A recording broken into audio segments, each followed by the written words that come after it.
రాజకీయాల్లో మనం ఉండాలనుకుంటున్నాం కాబట్టి రేపు మీరు ఏ పోటీకి వచ్చినా కూడా ఈ ఓటర్ లిస్టే పనిచేస్తుంది. ఎంపీటీసీ జెడ్పీటీసీలు కావచ్చు, మళ్ళీ కార్పొరేట్ ఎన్నికలకు కావచ్చు, దేనికి వచ్చినా కూడా ఇప్పుడు కొత్తగా వచ్చే ఓటర్ లిస్టే ప్రమాణం. కాబట్టి మనం గెలవాలనుకుంటే మన మనుషులందరికీ ఓట్లు ఉండాలి. ఈ లెక్క ప్రకారం చూస్తే ఖమ్మం సగం ఖాళీ, సగానికి పైన. ఇది అయిన తర్వాత మీరు ఏం చేసేదానికి కూడా అవకాశాలు తక్కువ.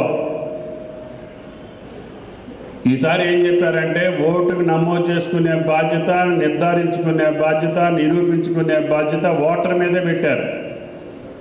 బిఎల్ఓలకి లేదు, ఎవరికి లేదు, ఎలక్షన్ కమిషన్ కూడా లేదు. మనమే నిరూపించుకోవాలి.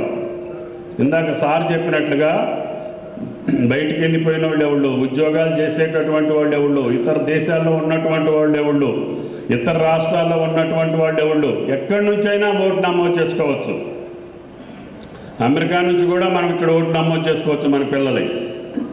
వాటికి కావాల్సినటువంటి ఫామ్స్ కానీ, నిర్ధారణ చేసే ప్రక్రియ కానీ ఇప్పుడు మేము వెళ్ళిన తర్వాత మీకు స్క్రీన్ మీద చూపిస్తారండి, చూపిస్తారు పద్ధతులన్నీ.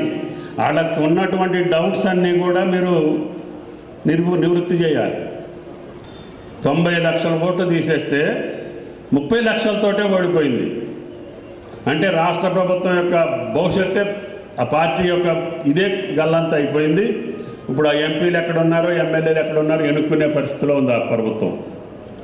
కాబట్టి దయచేసి మనం మొదట్లోనే ఆది నుంచే సీరియస్గా ఉండాలి.